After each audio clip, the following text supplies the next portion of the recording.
So this is theScore Esports video. They did a full story on me. Let's just check it out. Yeah.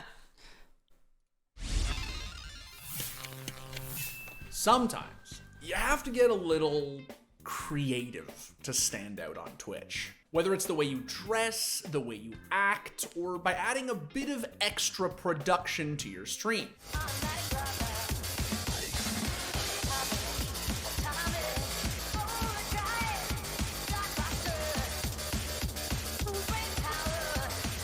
And when it comes to gaming, being absolutely cracked isn't always enough to make it big. So it's no surprise that one of the platform's most successful streamers didn't blow up just because of his gameplay. Instead, he's known for his backflips. Dude, my freaking face and hair.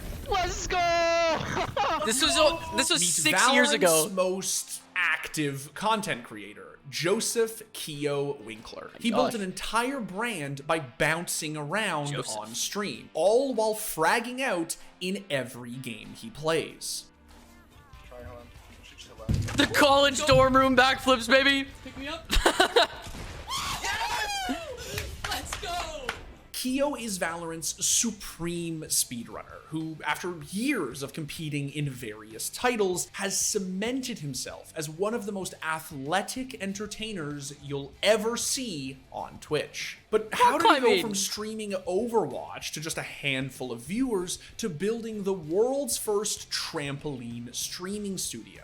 How did he land a spot on one of esports' most storied orgs? And how is he using his own experience to help his friends grow their content? Grassroots, baby. Oh, I'm running away. This is gonna pump your ego way too much. Holy dude, honestly. I need people to gaslight me after we watch this, okay? Oh my gosh. Oh, my camera's blocking this. Hold up. Okay, wait.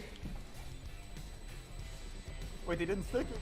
Let's go! The double backflip clutch, the dream. We actually did it! He's insane. What?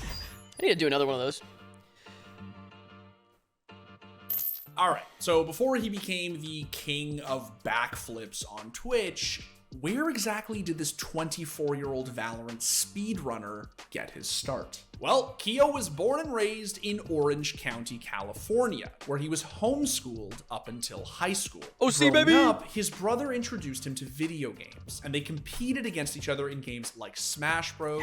And Mario Kart. Smash Bros. But unlike most gamers, Keeoh actually enjoyed touching grass, or at the very least, touching water as a springboard diver. I liked watching diving on the Olympics, and then my brother had left swimming to go to water polo, and that was just not really the sport for me. And I was still swimming, and I was like, I don't really want to do this anymore if my brother's not here, so I'm gonna go try diving. And then I went to a class later that day, and then ended up diving for 10 years and winning 3 national championships, and that was kind of my whole sport. Dude, guys, I'm not gonna lie. When I did this interview, I had no idea what they were gonna do with it. I thought it was for something completely different. And, you know, I just woke up, not gonna lie.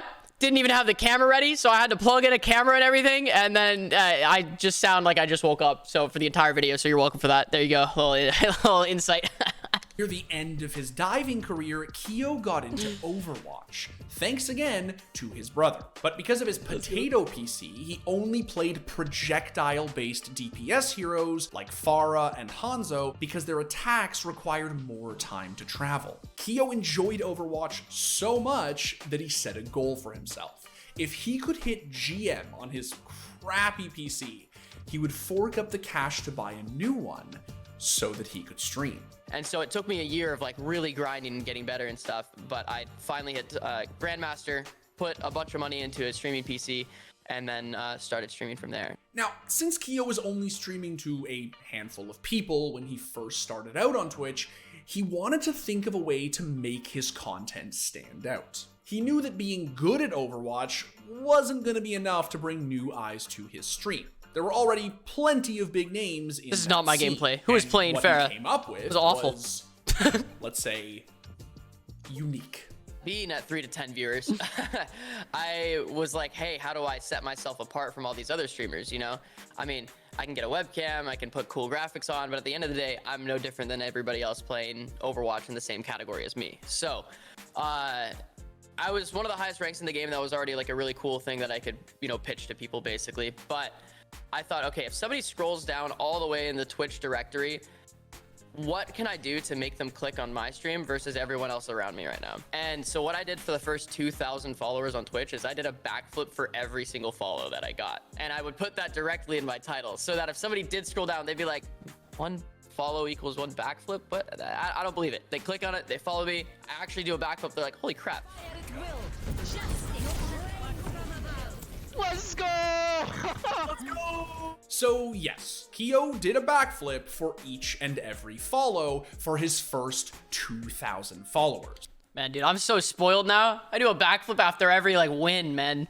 Holy cow, I don't even do them for subs as much anymore. This is ridiculous, man. This guy is lazy. Not long after, what happened to this guy? He was awarded entry to Twitch's new affiliate program, and he began backflipping for every new subscriber. But around that same time, he also entered his freshman year of college. Was this an at American Cal Ninja Poly Warrior? San Luis Obispo as a computer science major. While juggling school and streaming, Keeoh got on the Fortnite bandwagon, and he got absolutely cracked at the game. Soon, he was competing in events, taking down some of the game's best players, and of course, hitting some crispy backflips. Let's go. This is the first clip that like really blew up. This is my taste of fame. All my roommates freaked out. It was awesome. As more people tuned into Keeoh's stream, school became less and less enjoyable, and he had to have a very difficult conversation with his parents. I came home for summer and I talked to my parents and just said, hey, I want to try streaming full time. I think I can do it, and I don't want to get an internship this summer. Are you guys like okay with that, pretty much? And they didn't really know too much about streaming, but they trusted me, and they saw how much I didn't enjoy college, and they were like, yeah, I mean, if this is the path you need to take, then that's great. And they were super supportive. Keeoh took a massive risk that summer, but soon it paid off. Because around the same time, TSM was making changes to their Fortnite roster. So in an effort to join forces with Daquan, Keeoh decided to showcase his skills on the Fortnite subreddit, and his post blew up. The copyright-free music.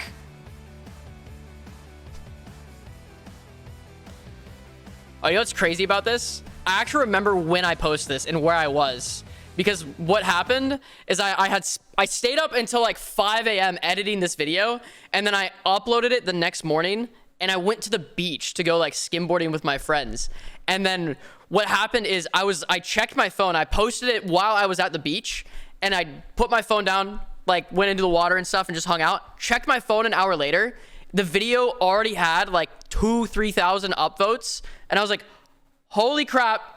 I need to go get on Twitch right now and start streaming so I can like take advantage of this opportunity. So I left the beach right away, went home and started streaming it. I streamed for like, I think 16 hours right after that.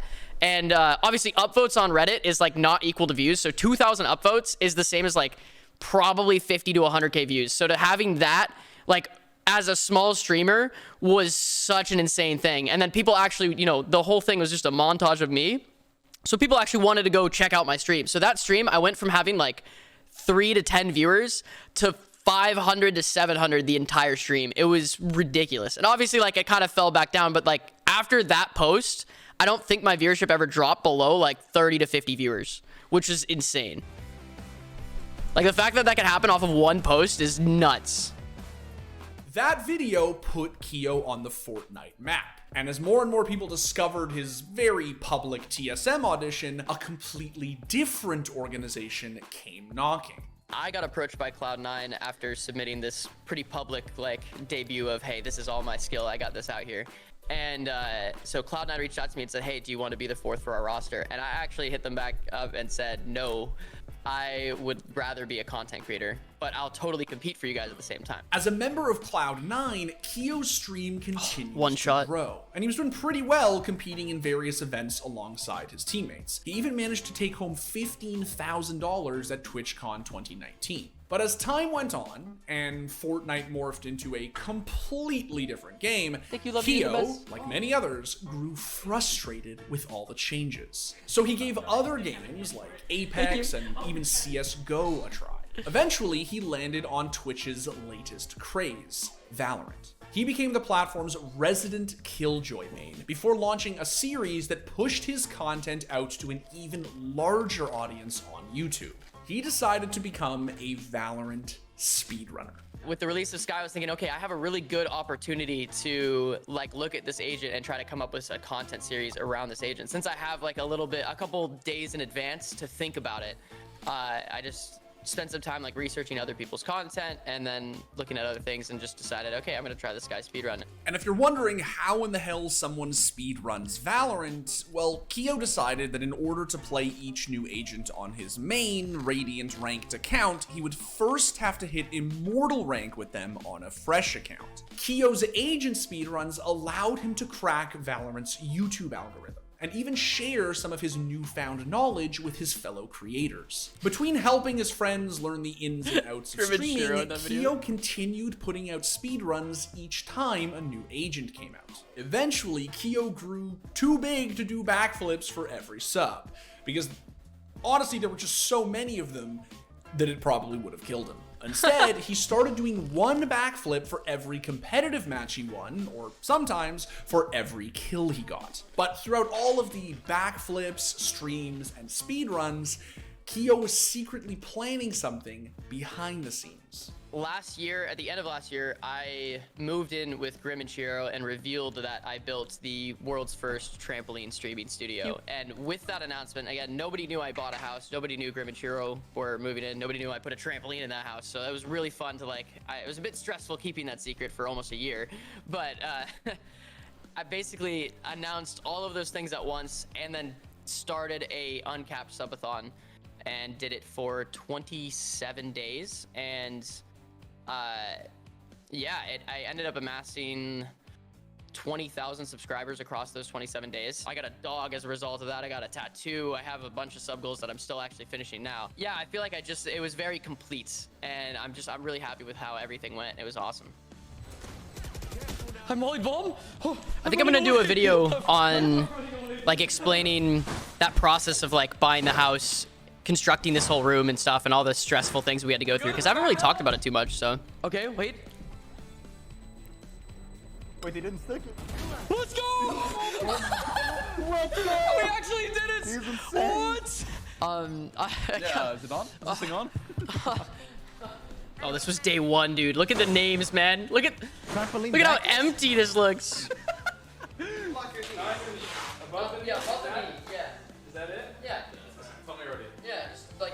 Dude, this subathon was insane, man. I still want to do like an hour or 2 hour long video on YouTube of just the entire subathon, just condensed. I feel like we still could post something like that and just talk about everything, because it was just insane. Balloons, that's how it works, dude. 4, Wait, see if it actually hits it. 1. 0. Dude, look at the chat. Oh my gosh.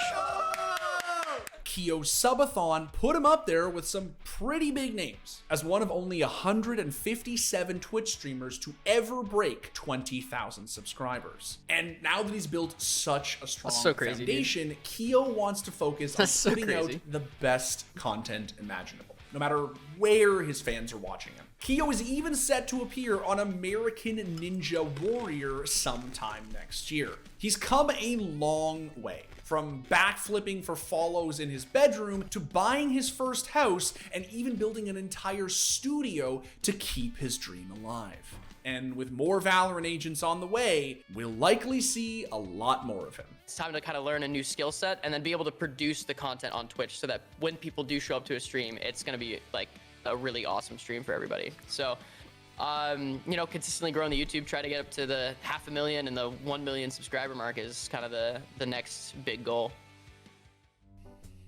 Is a springboard diver? Oh, like a diver. I was like, what the is a springboard diver? I guess so. Like a diver, like you just zoom and dive. That makes sense. Yeah, circles and flips and shit. Dude, shout out theScore for making this video. It was really cool to watch. I think this is one of the most well done videos on my entire story. And I've uploaded a couple of videos myself, but this like documented everything, including the subathon. It just like, it's crazy. It's really crazy to see how far we've like come in, you know, I've been streaming for over 6 years now. I feel like looking back, thinking of the guy who was streaming 6 years ago and the person I am now is just, it's wild to see how much I've like grown as not only a streamer, but like as a person. And it's really cool. That's cool. So shout out theScore. Thanks for that. That's just awesome. So pretty cool. All right. Neat.